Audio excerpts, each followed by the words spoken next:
Bonjour à tous, bienvenue dans cet atelier concernant les dossiers à rédiger dans le cadre du titre pro formateur pour adultes. Alors, dans le cadre de votre titre pro formateur pour adultes, vous allez devoir rédiger deux dossiers dans le cadre de la préparation à l'examen. Donc vous avez tout d'abord en fait un dossier projet qui va servir en fait d'appui à votre présentation orale qui va durer 45 minutes. Donc pour rappel, dans le cadre de votre présentation à l'examen, vous allez avoir un oral de présentation de votre dossier projet d'une durée de 45 minutes pendant laquelle le jury ne va pas vous interrompre. S'ensuit ensuite une série de questions pour un entretien technique pour une durée de 45 minutes. Donc des questions en lien avec votre dossier projet, en lien avec votre présentation, en lien avec votre vision du métier, quelques notions parfois théoriques, voir un petit peu comment vous fonctionnez. Et puis ensuite, vous aurez également un entretien technique, un entretien final d'une durée de 20 minutes en lien avec justement votre vision du métier, voir un petit peu quels sont vos projets, etc.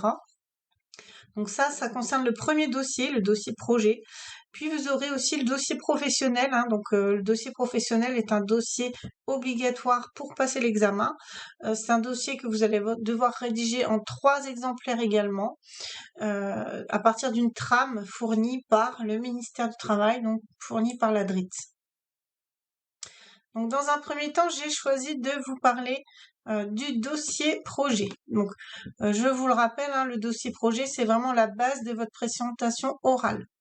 Donc c'est un dossier qui s'articule en 3 parties, donc en 3 chapitres hors annexe. La première partie, donc en lien avec le CCP1, le bloc de compétences, qui est de préparer et animer des actions de formation collective en intégrant des environnements numériques. Donc vous allez devoir présenter une action de formation collective avec en moyenne 14 à 16 pages pour cette première partie. Ensuite, vous allez devoir parler de l'accompagnement individuel, donc pour une partie qui fera là entre 8 et 10 pages. Et donc dans cette partie, vous allez pouvoir accentuer en fait sur le bloc 2 d'activité type qui sera donc de construire des parcours individualisés et accompagner vos apprenants. Donc là, on va vraiment axer sur l'accompagnement individuel. Puis une troisième partie d'analyse de pratique pour une durée du coup de 2 à 3 pages. Donc j'ai fait le choix du coup de vous présenter partie par partie. Donc dans un premier temps, vous allez pouvoir du coup dans la partie 1 parler du contexte et de l'analyse de la demande. Donc le contexte, par exemple, vous pourriez être soit en stage dans le cadre de votre titre pro formateur, en stage dans un organisme de formation qui vous demande de réaliser telle ou telle action de formation. Vous pourriez être aussi en poste, en qualité de salarié, et vous avez un commanditaire, donc une personne qui va vous demander ou vous présenter en fait un besoin en formation et ce sera à vous d'en faire l'analyse à partir des outils qu'on va vous expliquer dans le cadre de votre formation formateur pour adultes. Partant de là, vous allez pouvoir du coup proposer une solution, donc solution qui serait votre action de formation. Votre action de formation, vous allez donc pouvoir réfléchir à la construction de votre progression pédagogique.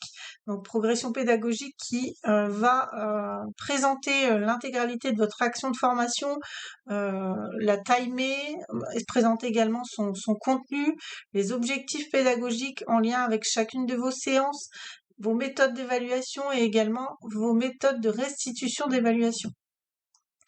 Donc partant de là, vous allez pouvoir ensuite préparer un scénario donc d'une des séances pour pouvoir justement expliquer un petit peu votre déroulé et bien évidemment essayer de prévoir aussi des scénarios alternatifs puisque tout ne se passe pas toujours comme on le souhaite. Vous pourrez en partie C présenter 3 situations d'apprentissage. Donc 3 situations d'apprentissage et d'évaluation que vous avez construites en veillant bien justement à pallier aux différents profils d'apprenants que vous pouvez avoir, aux différentes préférences d'apprentissage également. Dans la partie D, vous pourrez accentuer du coup sur la conception des outils numériques que vous avez pu mettre en œuvre dans le cadre de votre construction d'actions de formation.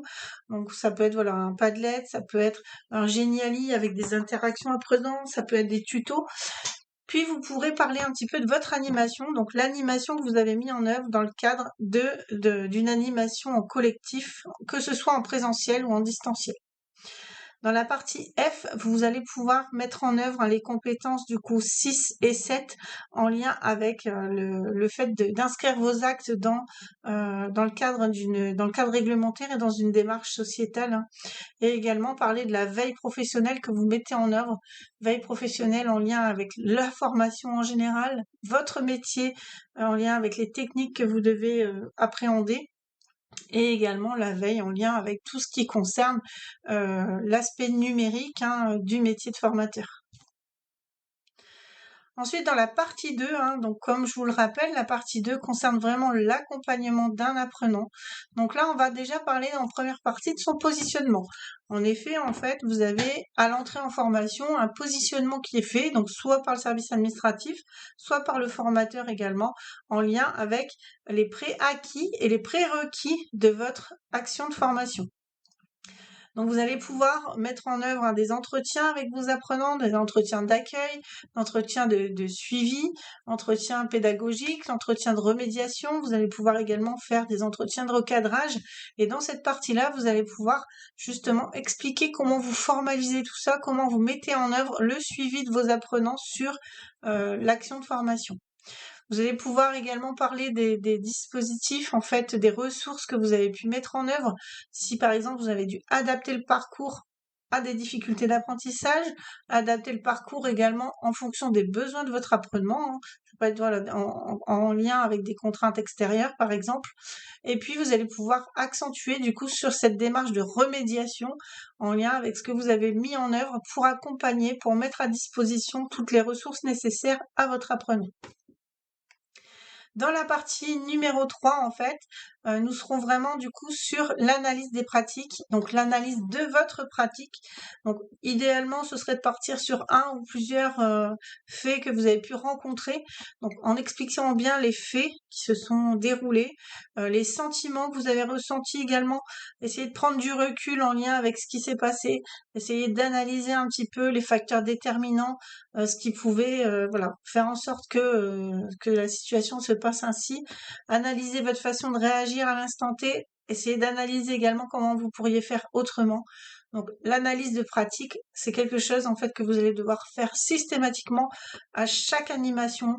Dès que vous faites quelque chose, en fait, voir pourquoi ça a fonctionné avec tel groupe, pourquoi ça ne fonctionne pas avec un autre groupe.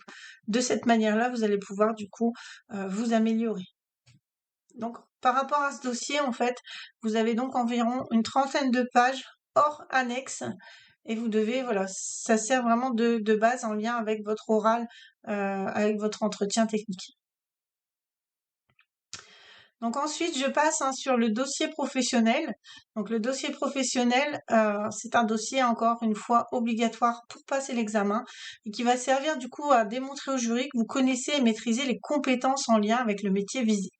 C'est un dossier professionnel qui est obligatoire et qui est à rédiger en 3 exemplaires pour pouvoir passer l'examen. Vous pouvez également consulter le site https://www.dossierprofessionnel.fr. Pour le moment, moi, j'ai choisi en fait de vous présenter un petit peu la trame de ce dossier. Donc, dans un premier temps, c'est une trame déposée en fait par le ministère de l'Emploi. Donc, relative à des fiches à rédiger dans le cadre de contexte professionnel vécu. Vous pouvez vous baser sur la vue synoptique de l'emploi type du métier du coup de formateur, donc qui reprend donc les 2 blocs d'activité 1 et 2, et également les 13 compétences professionnelles à acquérir dans le cadre de cette progression. Donc vous allez pouvoir par exemple prendre quelques exemples d'activité type 1 et quelques exemples d'activité type 2. Il est bien évident qu'on ne va pas vous demander de faire 13 fiches en lien avec tout le diplôme. Donc moi, ce que je vous conseille en lien avec votre dossier projet, ça va être déjà de trouver l'idée de votre action de formation, rédiger également en raisonnant compétence par compétence. Vous devez voilà cibler et pallier à l'intégralité des compétences professionnelles, donc à savoir les 13 compétences pour pouvoir obtenir le titre professionnel. Je me tiens à votre disposition pour toute question.